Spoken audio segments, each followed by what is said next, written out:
I'm sorry. So, You said no sauce. Oh, I didn't order one. Yeah. That's not.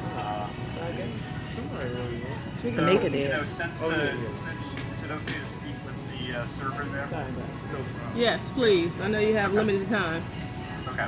So, I mean, as you know, things have been quite complicated since the transplant. Can I early order the November. Yes. I mean the bonus Initially, wings. there was How many coming in? dysfunction of the heart itself flavors? requiring We support. have sweet red chili, honey And barbecue. eventually, there was evidence of what we call antibody-mediated rejection, for which we treated him.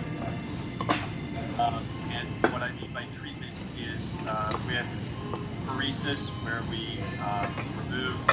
theoretically we're removing the circulating proteins that are causing the rejection. And we completed that in November, kind of mid-November, it looks like. And we just got back the most recent biopsy results that were done last week, and all of the rejection has resolved. There's no evidence of rejection. Wow, that's awesome. Okay. We have your father on pretty typical immunosuppression at this 2 months post-transplant. And the echocardiogram, the most recent one, was last week, just prior to the heart catheterization, and that showed recovery of function of the left ventricle, and that the right ventricle looked like it had largely recovered as well. That's great news. The right ventricle looks like it's largely recovered, you said. Yep. And then we, of course, did the heart catheterization, and that's where we measure pressures and calculate the function of the heart, and all that was normal. So, well, the initial problem post-transplant was focused on the heart itself. We have gotten your father through that, and at this point we've been really struggling with everything else medically. So we can kind of go through each organ system and kind of give a review.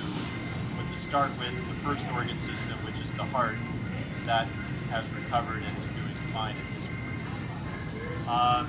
The second organ system is the lungs. Your dad has a tracheostomy. He remains intermittently on the vent. We are doing some breathing trials, but for the most part, he still requires significant support just to breathe. So are the pressures in his lungs still elevated? So in terms of measured by the right heart catheterization last week, they are really at the top end of normal. Wow.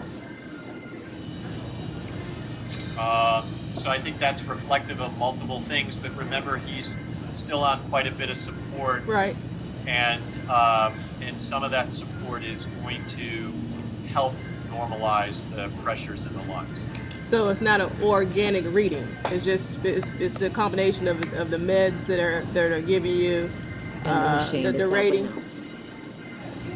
I mean, it's a true reading. It's just that we have to recognize that that reading is influenced by the medications. Okay. All right. Yeah. Understood. Yeah. So in other words, if we were to take some or all of the medications away, the pressure could certainly go back up. All right. Understood. Oh, and here's Dr. King. Hello. We were just talking about the lung pressures. Okay. And I was kind of starting to go through the different organ systems, and I got through the heart. Okay. And so I was just then moving on to the lungs, and good time for you to enter in. Sure. I think of his issues, the lungs are probably the least of his worries. Okay. He's they're not totally normal. Some of his issues, he's still on the ventilator. and it's helping him breathe. He's getting a little bit of extra pressure. He's on what we call pressure support, where he initiates the breaths, and it gives him a little extra help. Although he's been doing most of the work on his own, and he's been making progress from that standpoint. Yeah. He does, on the CAT scan that he had recently, have some areas, some haziness and a little bit of kind of scarring in the bases of the lung, probably from when he was really sick earlier. There's nothing to do per se for that. He also seems to have a pneumonia. He's growing Pseudomonas from his lungs, and so we started antibiotics empirically on Monday because I suspected that he had an infection. And hopefully the Zosyn will cover the Pseudomonas infection that he has in his lungs. A lot of times, because Pseudomonas has a predilection to being multi-drug resistant, we gave him an additional dose of an IV medicine called tobramycin, and then we should get the sensitivities back relatively soon. Okay. A second. Yeah. Hey.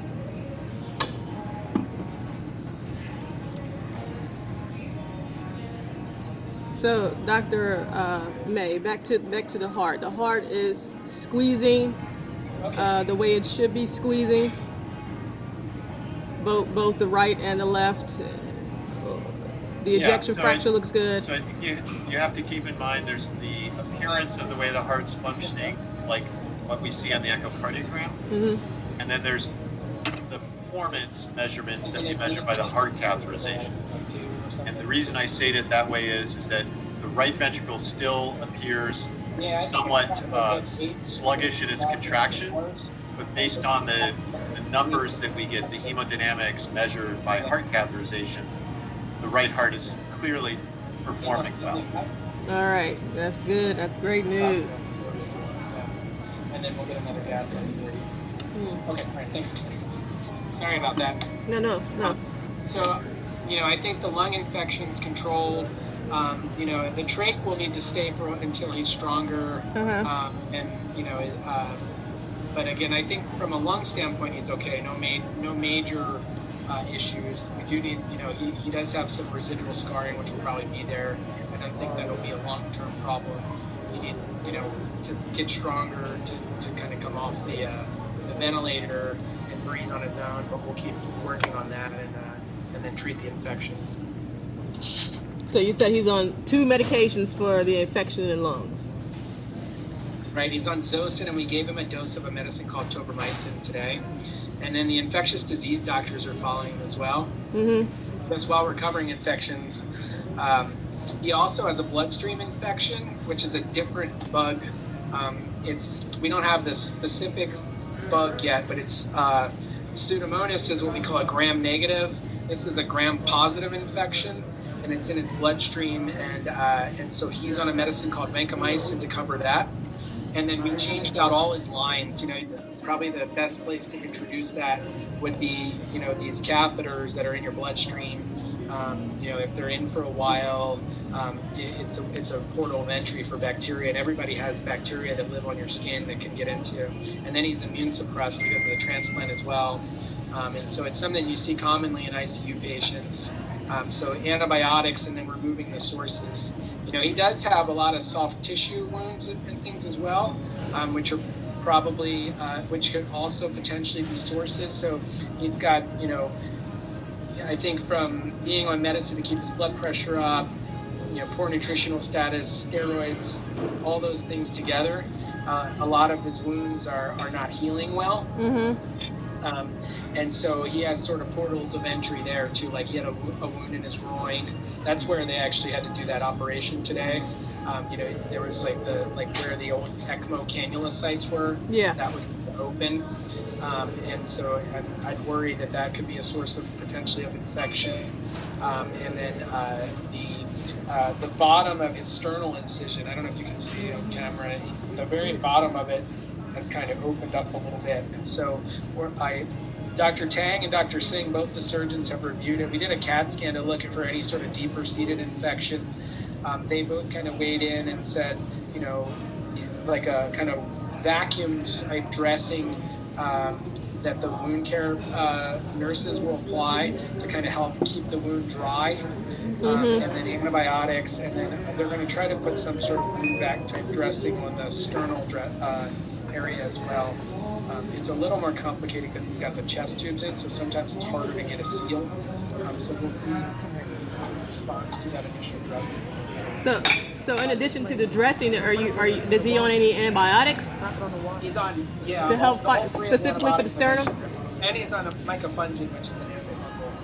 So he's on broad spectrum antibiotic coverage and an antifungal. Okay. All right. So he's got the pneumonia, he's got the infection of the bloodstream, and then the sternum. So we're fighting all three of these things with antibiotics. Yeah, and it's not totally clear that that's an infection per se. It's a dehiscence, but it's certainly puts you at risk for infection. Okay. And with antibiotics, presuming there's an infection there, although it's hard, we don't have any culture per se, and there's no fluid collections in the pleural space. I mean, there's a little fluid behind the sternum, but that's very common finding after cardiac surgery, and the surgeons were saying it would cause more harm than good to try and go in and drain that little pocket of fluid, and they recommended just local wound care and antibiotics for that. Okay, that's a while ago. So, given the state that he's in currently, do these infections pose a large risk, or is this something that's going to clear up in a couple of days with treatment and medicine? I think that these can be treated with antibiotics. I worry about him big picture when you start adding all these things together. Yeah. He's, malnourished, his wounds are not healing well, he's weak and debilitated, he's on dialysis, and so it's when you start putting the whole picture together. And so I think I was telling your mom yesterday, I don't think there's any single thing that he has going on right now that's, irreversible or untreatable. Okay. I just worry that, when you add all these things together, it puts you at risk of not surviving the hospitalization. And then even best case scenario, looking at a really long road in terms of recovery, and so he's got a long road ahead of him, as sick as he is right now. Right. So you say he's malnourished, right? But you guys are supplying him with the proper nutrition. So what do you mean by malnourished? When you're sick and critically ill, a lot of times, even if you give people the calories and the protein they need, they don't necessarily use it the right way. So instead of being anabolic, where they're kind of building things up, you end up catabolic, meaning you're kind of breaking things down. And at that point, in critical illness, people flip the switch, and we don't understand exactly